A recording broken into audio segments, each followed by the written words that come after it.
Amém? Vamos receber da palavra agora. Abra sua Bíblia aí em Marcos capítulo 4. Marcos capítulo 4. Eu quero ler a partir do versículo 35. Marcos capítulo 4, a partir do versículo 35.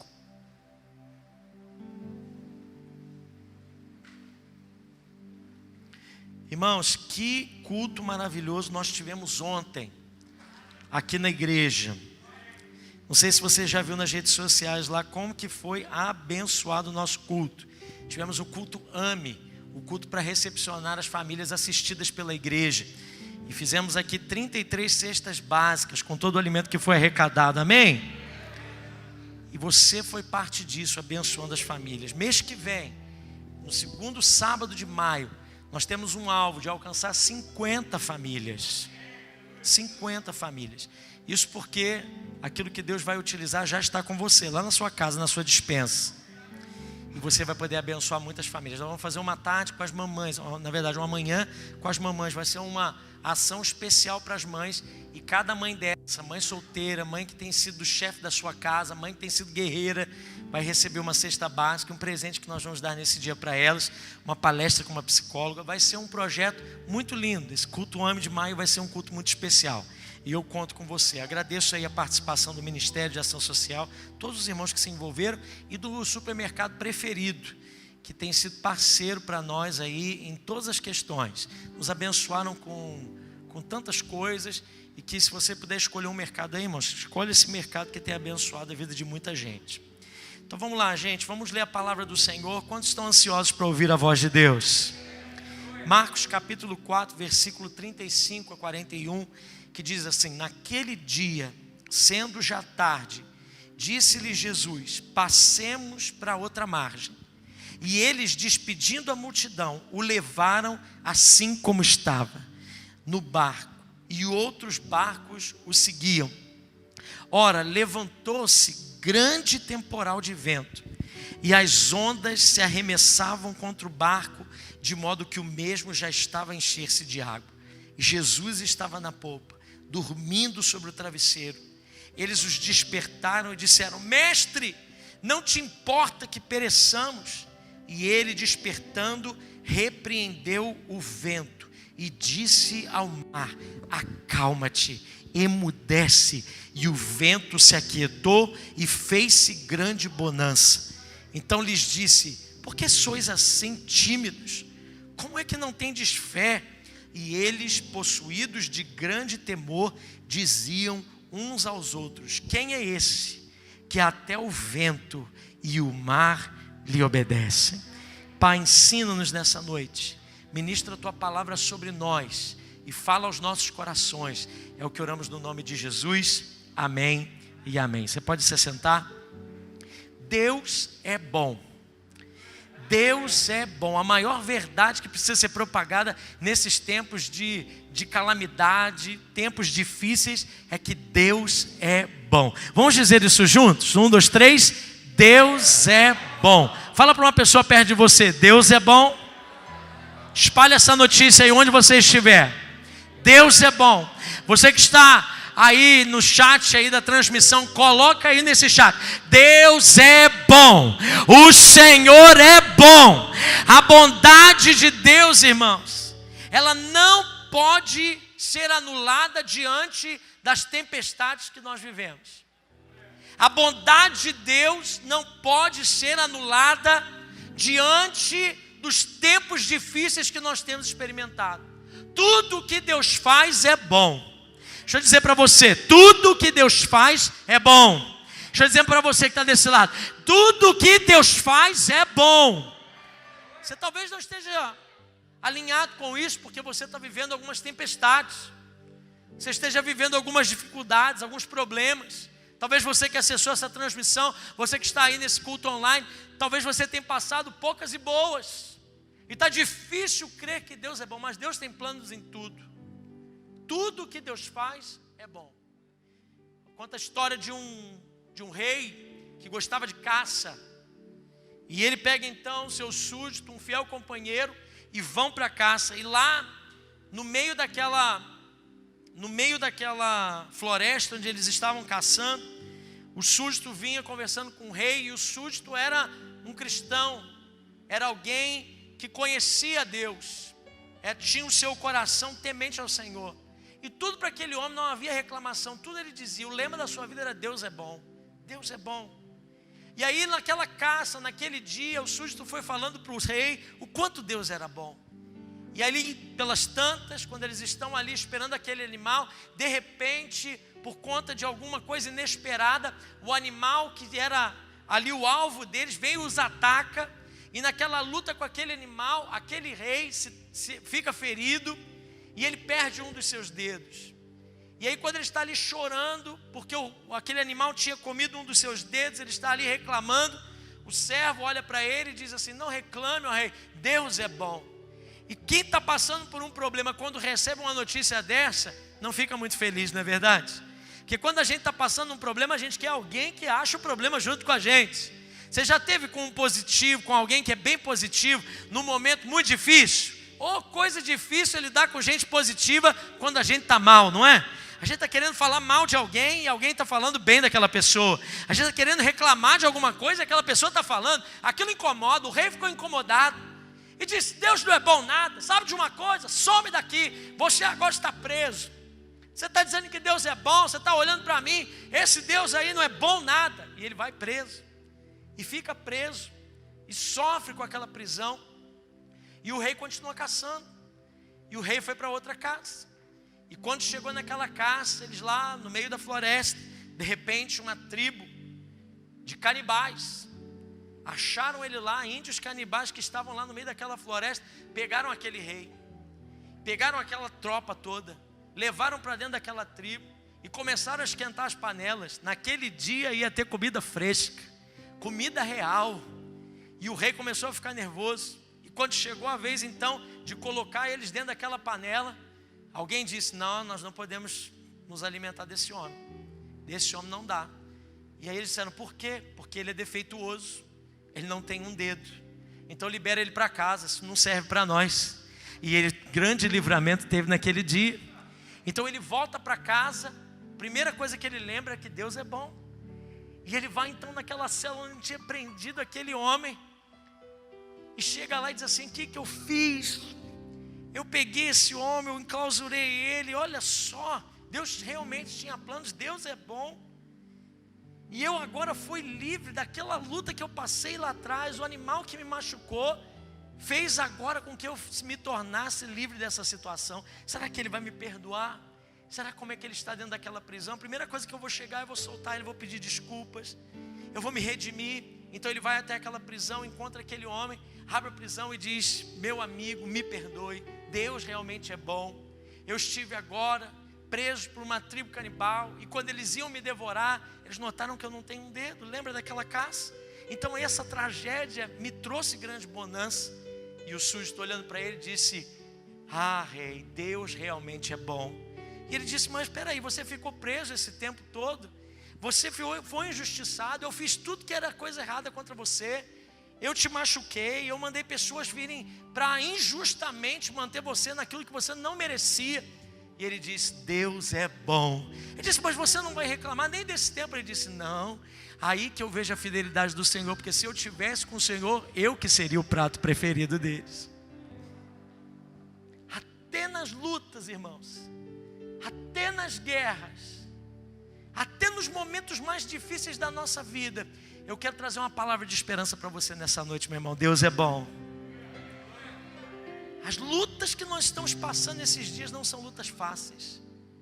Eu sei que está difícil você olhar para as lutas que você está passando e ver Deus agindo sobre você. Mas eu quero te dizer, meu irmão, que essas lutas, essas tempestades, elas têm um objetivo: trazer um ensinamento prático para a sua vida e na sua fé. O que eu quero ministrar ao seu coração nessa noite, o tema daquilo que eu quero falar bem rapidamente ao seu coração, é aprendendo com as tempestades. Como nós temos aprendido com tempestades nesses dias, não é mesmo, irmãos? Se a gente não olhar para as coisas que estão acontecendo à nossa volta e temos uma visão negativa a respeito delas, nós perderemos os grandes ensinamentos que essas questões estão nos trazendo. Sabe, irmãos, não há arco-íris se não houver uma grande chuva. A gente só consegue enxergar a majestade das montanhas se nós estivermos nos vales. A gente só valoriza o brilho das estrelas quando a noite é mais escura. E é da profundeza, das angústias que nós nos erguemos para as nossas maiores conquistas na vida. Jesus, irmãos, está o dia inteiro ali ensinando ao povo. O dia todo ensinando ao povo.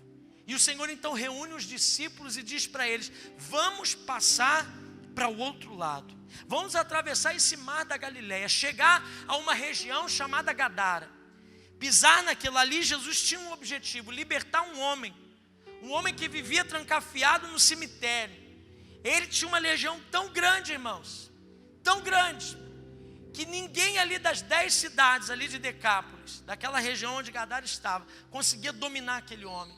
Jesus tem um objetivo: ir em direção àquele homem que, liberto dos seus demônios, uma manada inteira de porcos se precipita. Tinha mais demônio do que qualquer outra coisa naquele homem.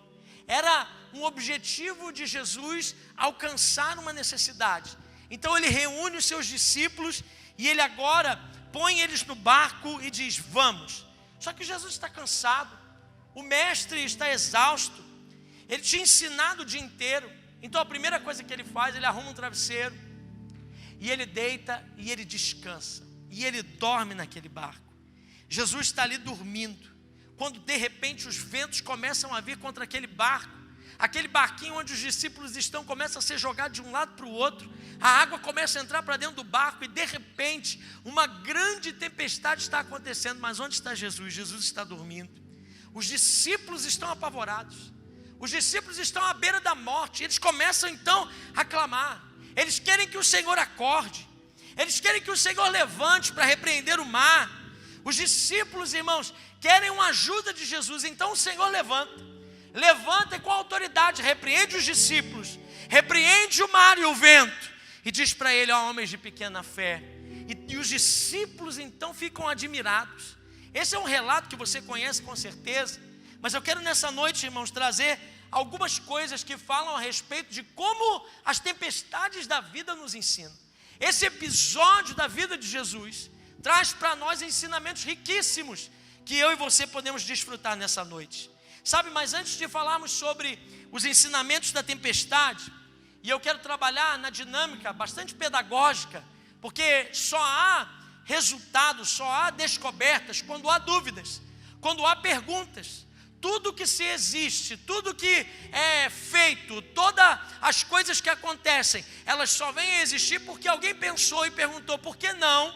Ou por que eu poderia fazer? Será que dá certo isso? Então, perguntas fazem parte de um processo pedagógico de aprendizagem. E eu vejo aqui nesse texto algumas perguntas que são chaves, que vão nos ajudar a entender o porquê das tempestades, ou como que elas podem nos ensinar tanto. Mas eu preciso levar em conta algumas coisas antes de passar para essas perguntas tão importantes. A primeira coisa que eu quero que você entenda, e eu quero que você ponha aí na sua mente, que você se prepare para aprender com essas tempestades, é como que a gente concilia então a obediência a Cristo às tempestades da vida. Porque preste bem atenção, os discípulos, eles não se livraram das tempestades, mesmo obedecendo a Cristo de entrar naquele barco, mesmo estando no centro da vontade de Deus, mesmo estando onde Jesus mandou estar, fazendo o que Jesus mandou fazer e indo em direção onde Jesus mandou ir. Eu sei, irmãos, que outros relatos bíblicos falam que quando nós nos desviamos do propósito de Deus, a gente entra em tempestades. Mas como eu concilio quando eu estou fazendo a vontade de Deus e eu estou cumprindo aquilo que Deus tem para mim? Eu também passo por tempestades. Jonas é um grande exemplo. Ele enfrenta uma tempestade porque ele desobedeceu o Senhor. Mas e os discípulos? Os discípulos enfrentam a tempestade porque obedeceram ao Senhor.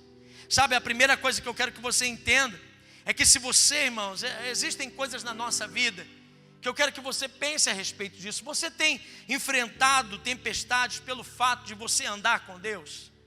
de você obedecer os mandamentos de Jesus? Será que eu estou falando para alguém aqui nessa noite que tem sofrido perseguições, oposição, porque você é fiel a Jesus? Você tem perdido, talvez, oportunidades de negócios, porque você não quer transgredir a vontade do Senhor? Será que eu estou me dirigindo nessa noite? Será que o Espírito Santo está levando essa palavra até alguém que tem perdido concorrência aí nos seus negócios? Porque você não dá propina, porque você não se envolve em esquemas. Você tem sido considerado um estorvo lá no seu trabalho, porque você não se envolve em esquemas de corrupção. Ah, meu irmão, há momentos na nossa vida que nós sofremos, não porque nós estamos na contramão, mas nós sofremos porque nós andamos no caminho que é reto, no caminho que é justo. Eu estou falando para pessoas aqui nessa noite que nem sempre o tomar a posição do Senhor te livra das tempestades, mas uma coisa é garantida: Ele está nas tempestades conosco. Há momentos, irmãos, que eu preciso parar para analisar que o mundo odiou o Senhor e que vai me odiar também. Quando eu me posiciono diante de situações, de quadros que a gente tem visto aí à torta e à direita, onde o poder legislativo desse país tem tentado legislar sobre coisas que não é da sua alçada, e que nós talvez olhamos para tudo isso e ficamos tão quietos, tão sem movimento. Nesses dias foi ao Supremo Tribunal se a igreja se mantinha aberta ou fechada.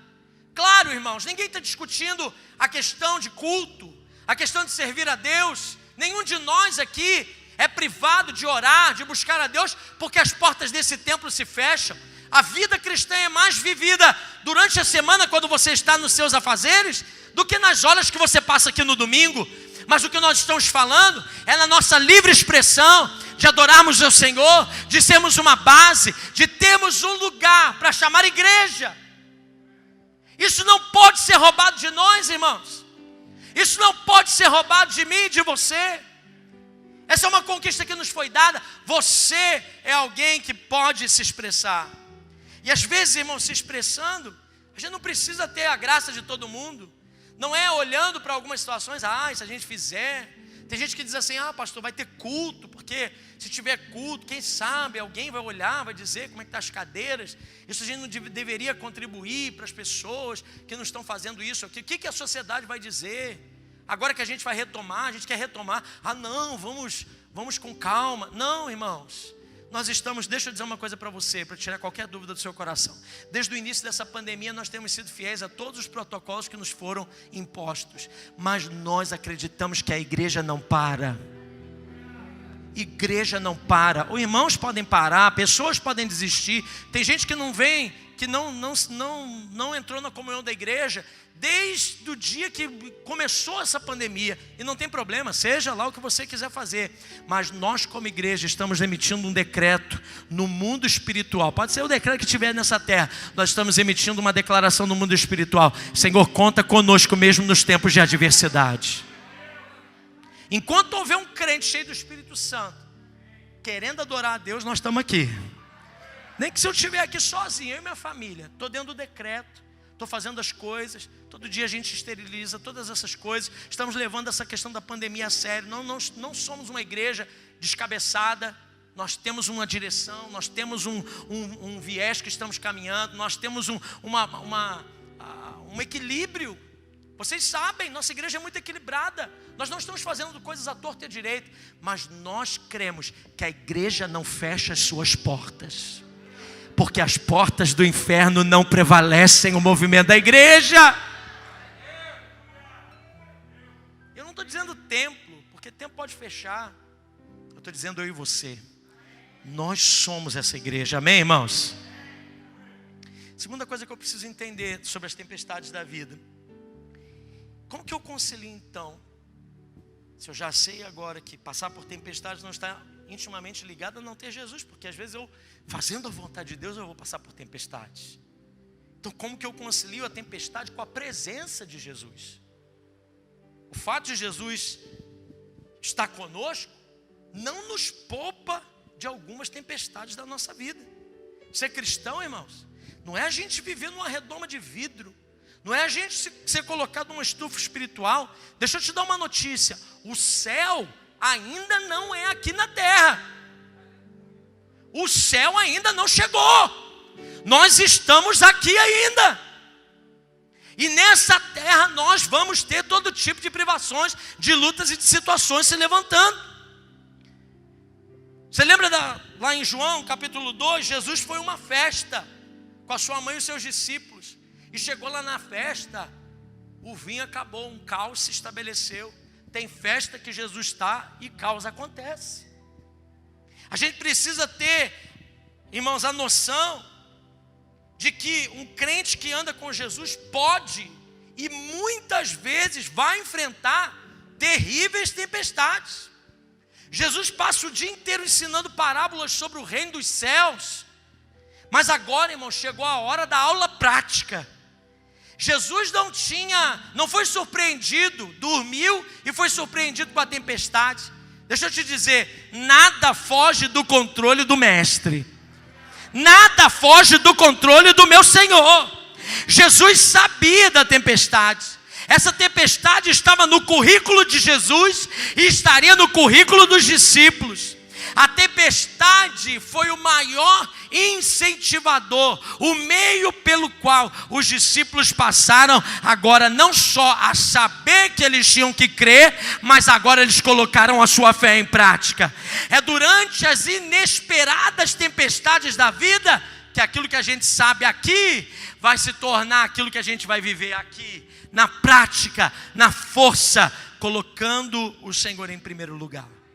E a terceira coisa que você tem que ter em mente, antes da gente entrar nas perguntas, é como que eu concilio então a tempestade com o sono de Jesus. Eu preciso conciliar a tempestade em alguns momentos, a obediência ao Senhor com a tempestade. Eu preciso conciliar a presença de Jesus com a tempestade. Agora eu preciso conciliar o sono de Jesus com a tempestade. Talvez o maior drama dos discípulos não tenha sido a tempestade, mas o fato de Jesus estar dormindo durante a tempestade. Tempestade em si já é uma coisa, mas você olhar e ver Jesus dormindo deve ser a coisa que mais incomodou aqueles discípulos. Na hora do maior aperto, Jesus estava dormindo. Mas o Salmo 121, irmãos, fala sobre o sono de Deus. Eu sou lembrado do Salmo 121 que diz que o guarda de Israel, ele não dorme. O guarda de Israel, ele não dormita. Ele não pega no cochilo. Aquele que não dorme, aquele que não dormita. Às vezes, irmãos, parece que ele não está atento nos dramas da nossa vida. E mesmo sabendo que ele não dorme, como que eu olho para o lado e estou vendo Jesus dormindo? Isso gera algumas crises na nossa alma. E aí a gente começa a aprender como então que eu aprendo quais são os processos pedagógicos que a tempestade vai me trazer. E eu quero te trazer 3 perguntas que estão aqui nesse texto, que vão ajudar eu e você a sairmos daqui nessa noite, a vivermos essa semana como uma semana onde nós vamos estar mais fortes para enfrentarmos as tempestades da nossa vida. Sabe, as tempestades têm uma pedagogia. E nessa pedagogia as perguntas surgem. Quando o drama daquilo que eu estou vivendo é maior do que eu, quando eu já fiz tudo para sair disso e não consigo, algumas perguntas começam a surgir. E eu sinto de Deus, irmãos, que nessa noite eu estou lidando com pessoas que estão enfrentando crises nas suas dúvidas. Estão enfrentando problemas com perguntas que estão vindo na sua mente. Eu quero trazer, irmãos, a sua vida, uma palavra que foi inspirada pelo Espírito Santo, para que todo espírito de dúvida, de confusão que tem tomado a sua mente nesses dias, caia por terra no nome de Jesus. Porque você vai vencer, você vai chegar do outro lado que Deus tem para você, você vai viver os momentos que Deus desenhou, destinou você para viver. Só que no meio disso tudo a gente tem deixado de ser tomado por dúvidas. E a primeira pergunta que eu vejo no meio da tempestade, olha lá no versículo 38, bota lá para mim, Marcos 4:38. A primeira pergunta é a pergunta que é feita pelos discípulos. No meio da tempestade surge essa primeira indagação. Olha a pergunta: Mestre, não te importa que pereçamos? Essa é a primeira pergunta. A primeira pergunta tem a ver com a crise que todos nós passamos. Porque essa pergunta nasce no meio de uma crise. Ela nasce no ventre da grande tempestade. É na hora do maior problema que os discípulos estavam se vendo pertinho da morte, diante daquele mar bravio que parecia sepultar a esperança deles.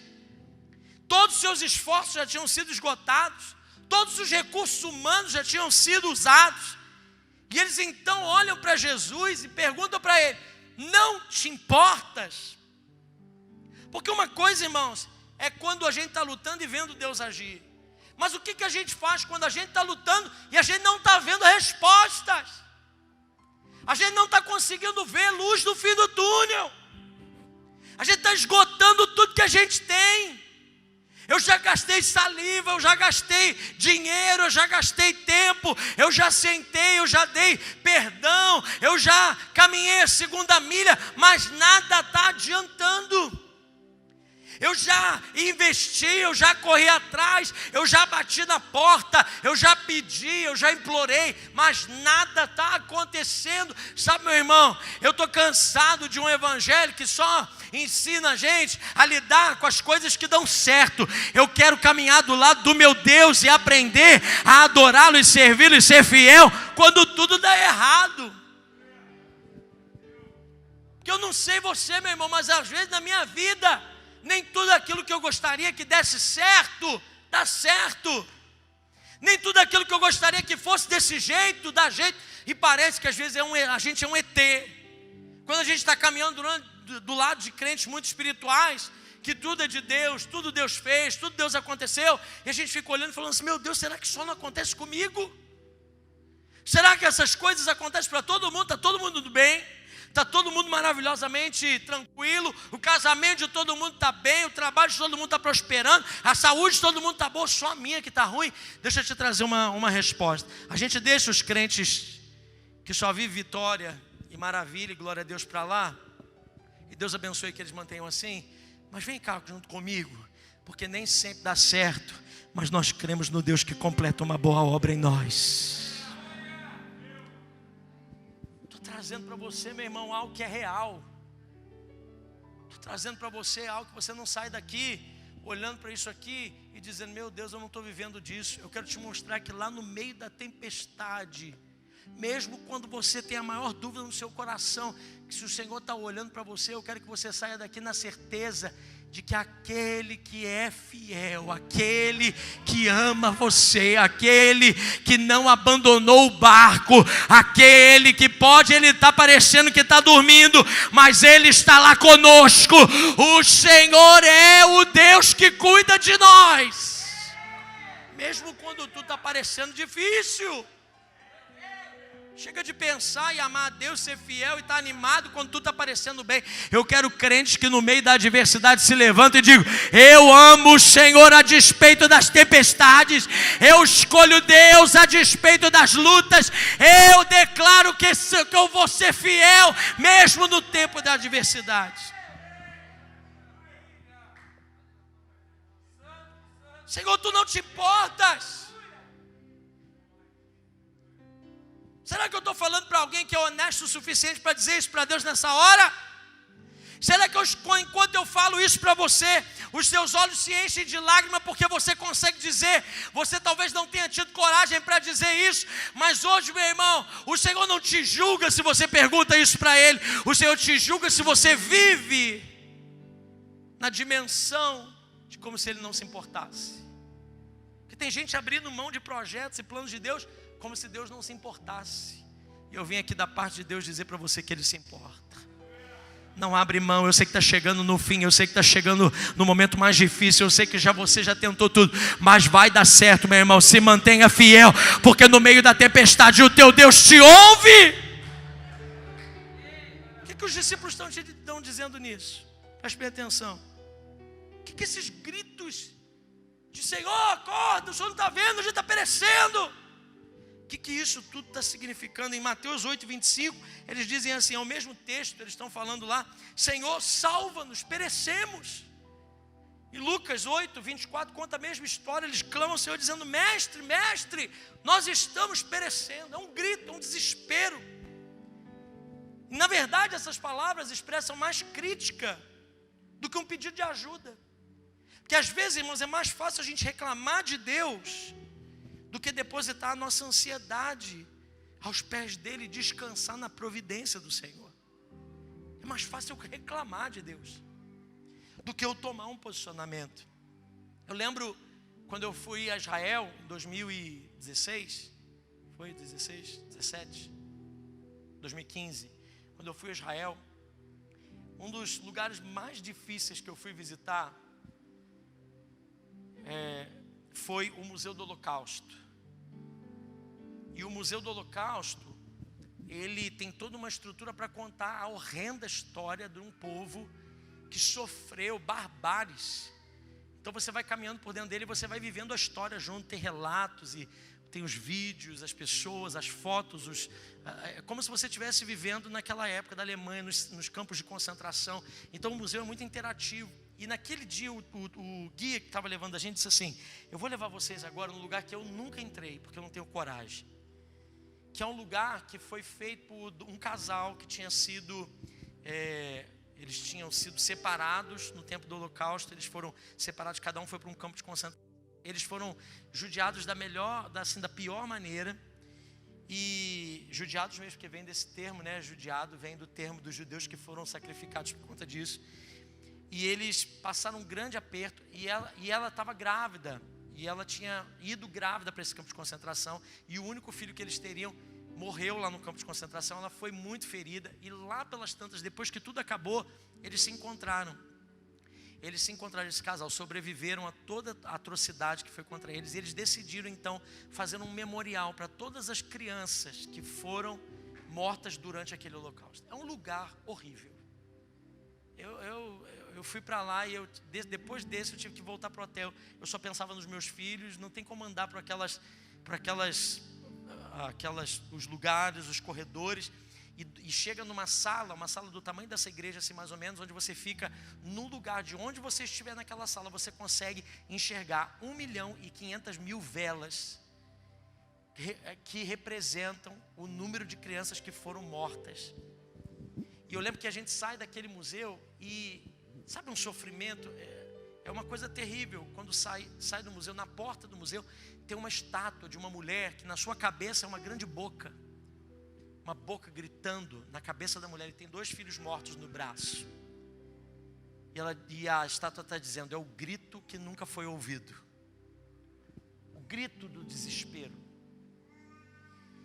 Eu sei, irmãos, que existem coisas na nossa vida que talvez você está aqui caladinho, quietinho, mas talvez só você sabe as tempestades que você está vivendo e o grito que ninguém está ouvindo da sua voz.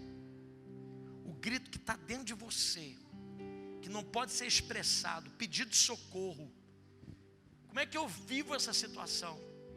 Como é que eu sobrevivo diante dessas questões? Será que Deus não se importa? E sabe, irmãos, o que os discípulos estavam dizendo ali, primeira coisa, era um medo que foi gerado pela tempestade, porque as tempestades são difíceis. Diante das crises a gente pode clamar a Deus, a gente pode buscar o Senhor, a gente pode, diante das crises, o nosso socorro vem daquele que escuta a nossa voz.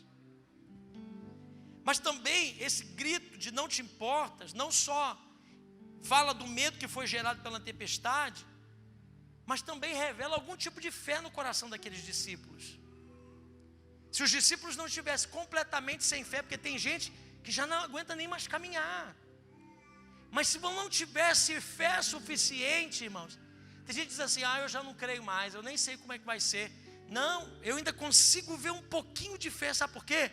Porque se os discípulos não tivessem nem que fosse uma fagulha de fé, eles não tinham clamado a Jesus, eles não tinham buscado o Senhor, eles tinham se jogado naquela tempestade. Eu vejo, irmãos, que tem muita gente aqui olhando para mim ou acessando esse culto online hoje, que diz: eu já não tenho mais forças para caminhar, mas você tem ainda. Eu consigo enxergar um pouquinho de fé dentro de você, porque se não fosse, nem aqui na igreja você teria vindo hoje. nem nessa transmissão você entraria. Ainda existe um pouquinho de fé. Quantas vezes, irmãos, na hora do mar mais bravio que a gente clama com mais fé. Na hora da tempestade é quando os recursos se esgotam, a nossa força se esvai, quando as coisas fogem do nosso controle, que a gente precisa lembrar que mesmo em meio a tudo isso, todas as coisas ainda estão debaixo do domínio do Senhor. Deixa eu te dar uma boa notícia, meu irmão, para aumentar esse pouquinho de fé que ainda tem no seu coração. Deus não tem causa perdida. Ele é o Deus, continua sendo, foi ontem, é hoje, sempre será o Deus do impossível. Mas ainda não era fé suficiente, era uma fé deficiente. Se os discípulos tivessem fé madura, eles não entravam em pânico, desespero. O problema, a causa do desespero não era a tempestade. O problema, a causa do desespero era a falta de fé. O maior perigo que os discípulos estavam enfrentando naquela hora não era o mar enfurecido ao redor deles. O maior problema que eles estavam enfrentando era a incredulidade que estava dentro deles. Sabe que essas tempestades, irmãos, que estão vindo contra você, estão vindo para tentar ativar a sua fé? Tentar ver se aquilo que você crê é realmente aquilo que você vive. Porque é muito fácil dizer glória a Deus, e Deus disse, Deus mandou, e o Senhor falou, e o Senhor me direcionou, e o Senhor fez, quando tudo dá certo. Agora, quando tudo dá errado, como é que a gente age? Havia deficiência na fé, no conhecimento deles, conhecimento de quem era o Senhor, do cuidado do Senhor. Jesus já tinha dado muitos sinais de que ele já tinha cuidado. Mas aí vem uma segunda pergunta. A segunda pergunta que eu aprendo na tempestade não é só, Senhor, tu te importas? É a primeira pergunta que me vem. A segunda que eu vejo nesse texto é o que está lá no versículo 40. Olha lá o versículo 40, que diz assim, é Jesus agora perguntando. Então lhes disse, por que sois assim tímidos? Como é que não tendes fé? No teste prático, na hora do vamos ver, os discípulos falharam. Quesito fé foi algo que eles não foram muito bem na prova. Porque onde o medo prevalece, a fé desaparece. Onde o medo prevalece, a fé ela vai desaparecer. E sentimentos que vêm ao nosso coração como medo, acontecem geralmente quando a gente desconfia de Deus. Quando a gente duvida do controle das situações, quando a gente se desespera por julgar que a gente está sozinho e a gente que vai ter que dar conta da nossa vida agora. Sou eu e mais ninguém. A palavra que Jesus usa ali para tímidos é a palavra deloi, que significa medo covarde. É aquele medo, irmãos, que os discípulos estavam agindo de forma covarde. Eles não avançariam. Eles não se engajariam, não conseguiam ver além da tempestade. Por quê? Quando a gente está agindo assim, a gente precisa perceber isso. Por quê? Primeiro, porque eles não levaram em conta a promessa de Jesus. A promessa de Jesus está lá no versículo 35. Jesus disse para ele, passemos para o outro lado. Deixa eu trazer uma palavra de esperança para você nessa noite, meu irmão. O que Jesus disse que iria fazer, Ele ainda vai fazer. O destino dos discípulos não era o naufrágio. O destino dos discípulos era outra margem. Meu irmão, não sei se você já entendeu o mistério que Deus tem para você nessa noite.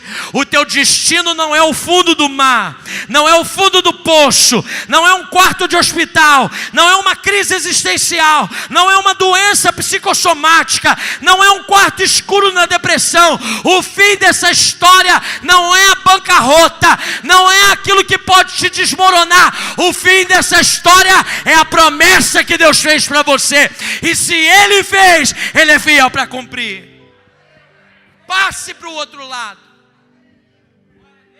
Jesus não promete uma viagem calma e fácil, mas Jesus promete uma chegada certa e segura. Jesus não promete ausência de lutas, mas Jesus declara que nós com Ele já somos mais do que vitoriosos. Salmo 89, irmãos, é uma promessa. Olha aqui, se os discípulos tivessem trazido à memória o Salmo 89, eles tinham virado bem naquele tempo.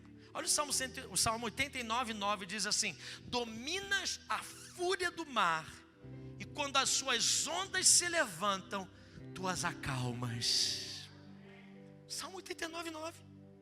Se a gente, irmão, no meio da tempestade, traz à memória as promessas de Deus, a gente consegue vencer essas tempestades. Quando o medo assaltar a sua fé, meu irmão, se agarre com unhas e dentes nas promessas que Deus tem para você. Diga: aqui não, Satanás, aqui na minha casa não, na vida dos meus filhos não, no meu casamento não, na minha igreja não, na minha cidade não, aqui não, Satanás, aqui prevalece a vontade do meu Deus. Para que eu estou pregando aqui nessa noite, meu irmão? Reaja, diga glória a Deus. Dê agora, irmãos, algo para o Senhor que confirma a tua fé. Eles agiram covardemente porque não viram a promessa de Jesus, mas também não viram a presença de Jesus. Lá no versículo 36, é a presença de Jesus que nos livra do temor, irmãos.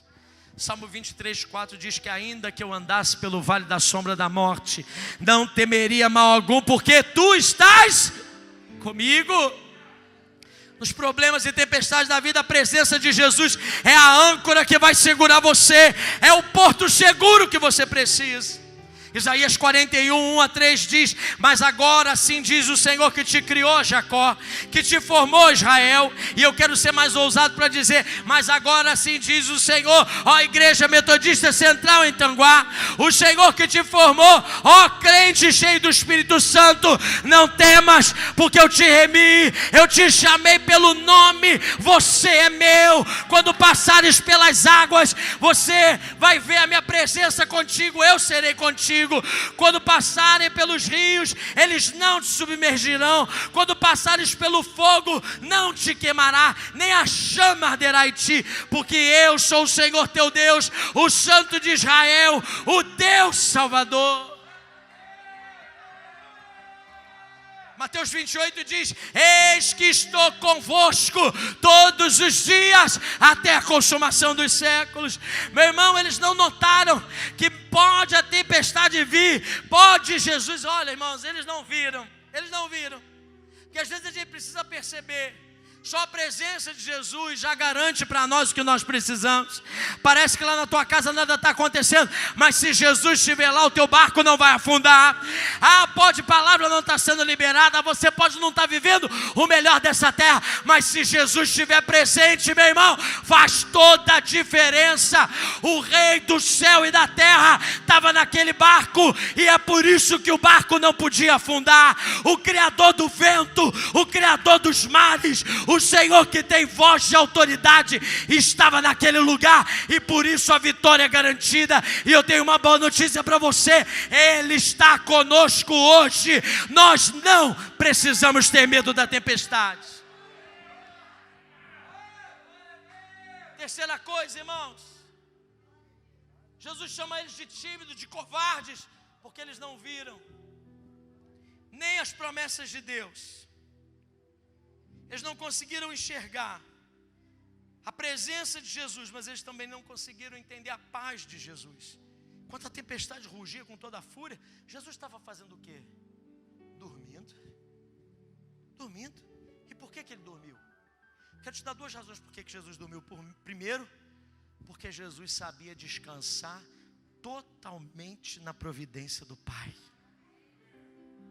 Irmãos, eu não sei, mas se está lá o barco andando para um lado e para o outro, eu olho para a tempestade e eu olho para Jesus dormindo, eu ia falar: Jesus, chega para lá, divide o travesseiro comigo, deixa eu deitar junto com você, porque se o Senhor está dormindo, é sinal de que vai dar tudo certo. Tem gente que está olhando Deus quieto, Deus sem falar nada e está com medo. Será que se esqueceu de mim, meu irmão? Enquanto o Senhor está quieto, Ele está fazendo algo muito poderoso. Ele está dizendo para você: não preciso falar nada, confia na minha provisão. Eu não estou dizendo nada, porque eu já disse para você que eu estou com você, eu cuido de você, eu sou sobre a tua casa, eu que constituí a tua família, eu que velo pela tua vida, eu guardo você de dia, eu livro você da peste que vai ao meio-dia, seta nenhuma chega à tua vida, 1000 cairão cairão ao teu lado, 10.000 à tua direita, você será protegido. Eu já te disse que eu sou o teu escudo, eu sou a tua torre forte, eu sou o Senhor sobre você. O que mais que a gente precisa? Está dormindo? Jesus dorme porque descansa totalmente na provisão de Deus. E Jesus dorme também porque aquela noite seria, ou aquele dia, aquela tarde, seria uma tarde pedagógica na vida dos discípulos. Tem hora que Jesus não vai falar nada, sabe por quê? Porque Ele está olhando para você. Ele está dizendo: essa luta está fazendo da minha filha uma mulher cheia da minha presença. Essa luta está fazendo do meu filho um homem cheio de fé para poder transbordar na vida de alguém. Deixa eu dizer para você, meu irmão, os olhos do Senhor não saíram sobre a tua vida. Ele olha para você e diz: eu tenho orgulho de você. Eu recolho as tuas lágrimas. Eu não sei para quem que eu estou falando isso aqui nessa noite, mas você precisava ouvir isso da boca do Senhor. Sou eu que recolho as tuas lágrimas. Quando você já não tem força nem para dizer nada na minha presença, quando você se debruça diante daquela cama, os teus joelhos encostam no chão, os meus ouvidos se curvam para ouvir você, e eu que recolho, meu irmão, as pedras mais preciosas de Deus são as lágrimas cristalizadas dos crentes. Tem lágrimas sendo derramada. Jesus está quieto. Você não está entendendo a paz de Jesus, meu irmão. Entra nesse barco e dorme junto com Ele. E por último, por que eles fizeram isso? Eles não entenderam.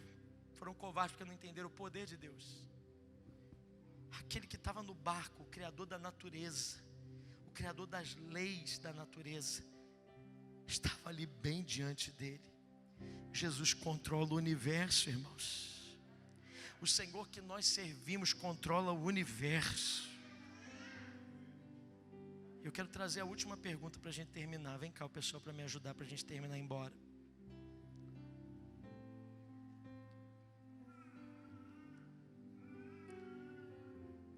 Jesus repreende aquele vento, aquele mar.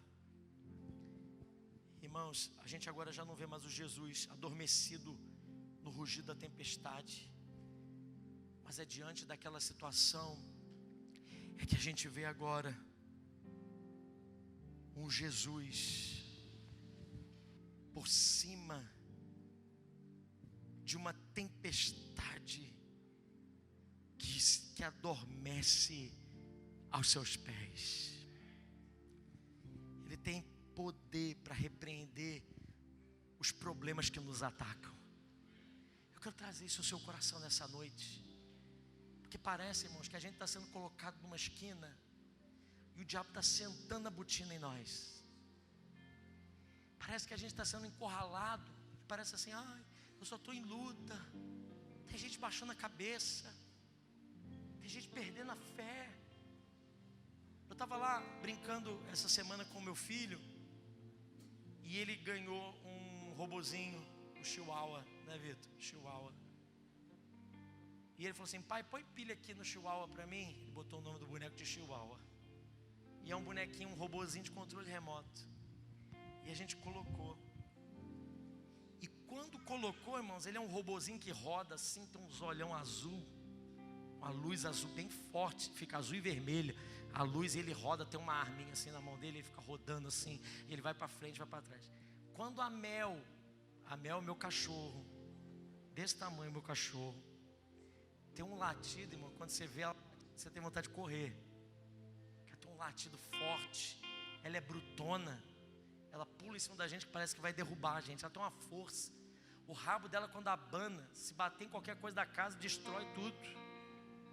Mas quando ela viu aquele bichinho rodando, irmãos, ela ficou com tanto medo, que foi muito engraçado. Aquele bichinho desse tamanhozinho assim, ó, rodando com a arminha, com os olhinhos azuis, e aquele cachorrão daquele tamanho, assim, ia para cima dele, e voltava, e saía, e o bichinho ia para cima dela, e ela fazia assim para trás. E naquela hora eu estava brincando com o Vitor, e o Senhor falou assim comigo: muitas vezes você é esse cachorro. As situações vêm sobre você porque você desconhece você tem poder e autoridade que já te foi dada por mim na cruz do Calvário. Mas diante dessas lutas você se acovarda, você se retrai, você fica com medo, você não avança, nem você sabe o poder e a força que eu dei a você, está na tua natureza. Deixa eu trazer uma palavra para você, meu irmão. Eu transfiro isso para você também. Nem você sabe a força que está dentro de você para vencer os obstáculos. Se você soubesse que aquele bonequinho que fica rodando, aquilo que vem tirando a tua paz, que vem roubando a tua força, que vem fazendo você acovardar, tirar o teu time de campo, está sendo controlado por alguém que é bem maior, que com a palavra da sua boca ele diz: mas cessa, para. Meu irmão, nada foge do controle do Senhor. Você tem capacidade em Deus, cheio do Espírito Santo, para vencer essa luta que se estabeleceu sobre a tua casa, que se estabeleceu. O Senhor é a tua bandeira, o Senhor é o teu defensor, Ele é o teu escudo. O nosso maior problema não está no nosso redor, o nosso maior problema é aquilo que está dentro de nós. E se o medo está ocupando o lugar do Espírito Santo, você vai sucumbir e afundar. Mas nessa noite, o Espírito quer tomar você, força de Deus quer vir sobre você. A terceira e última pergunta é o versículo 41. Nós vamos terminar com isso e diz: e eles possuídos de grande temor. Lembra que o Senhor falou para eles que são tímidos, e é a mesma palavra para temor, o medo covarde. Mas agora Jesus fala para eles, faz aquilo tudo, mostra o poder de Deus, e eles agora possuídos de grande temor. Mas esse temor aí não é a mesma palavra no grego. A palavra no grego é fébio, que não significa medo covarde, mas significa agora temor reverente. Eles agora tomados de um temor reverente, de olhar e dizer assim: uau, meu Deus, eu achava que não ia ter mais jeito, mas meu Deus, eu achava que essa porta ia ficar fechada para sempre, mas uau, eu achava que ninguém mais ia olhar para mim, ninguém mais ia socorrer a minha vida nessa situação, mas uau, eu tenho um Deus que tem o controle de todas as coisas. Eles tomados de um temor diziam uns aos outros: olha a pergunta, quem é esse que até o vento e o mar lhe obedecem? Meu irmão, Jesus é aquele que tem toda a autoridade diante das suas mãos. Quem é esse que o vento e o mar lhe obedecem? O contexto desse texto mostra aí, irmãos, que é Jesus, que é o Senhor sobre cada circunstância, ao vencedor dos inimigos que ameaçam. Se você for seguir agora o texto, ele tem vitória sobre os perigos. Em Marcos 5, ele é vitorioso sobre os demônios, ele é vitorioso sobre as enfermidades, ele é vitorioso sobre a morte. A intervenção de Jesus muitas vezes acontece quando todos os recursos humanos já se esgotaram. Irmão, se eu fosse você, eu dava um glória a Deus. Porque tem gente aqui dizendo: já acabou, pastor, não tem jeito, eu não tenho mais o que fazer, eu não tenho mais para onde ir, eu não sei mais como fazer. Então essa palavra é para você, meu irmão, porque muitas vezes a intervenção divina chega na hora que os recursos humanos se acabam.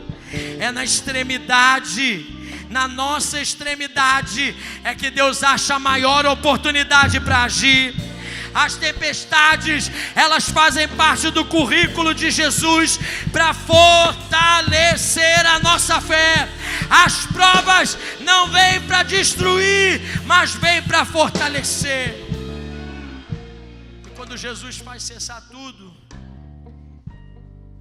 quando Jesus acaba com tudo, eles agora começam a ver o Senhor como eles nunca tinham visto, com um temor, com uma reverência. Sabe o que está faltando para nós, irmãos? Muitas vezes, reverência, temor, olhar para Deus como Ele realmente é. E a pergunta que eu termino nessa noite, para você, para que você saia daqui analisando a sua vida, é: a quem você teme? De quem você tem medo? Das circunstâncias ou do Senhor das circunstâncias? De quem você tem medo? De quem você tem medo? Das circunstâncias, do medo covarde, ou do Senhor das circunstâncias, do medo, do temor reverente, em dizer: o Senhor cuida da minha vida? Você que escolhe o temor que você vai tomar para si hoje. Tem muita gente sofrendo por conta dos temores desses dias maus. Eu sei, eu não quero isentar você daquilo que está acontecendo na sua vida, mas eu não posso deixar de dizer a verdade para você. Você tem um Senhor que é Senhor sobre qualquer circunstância.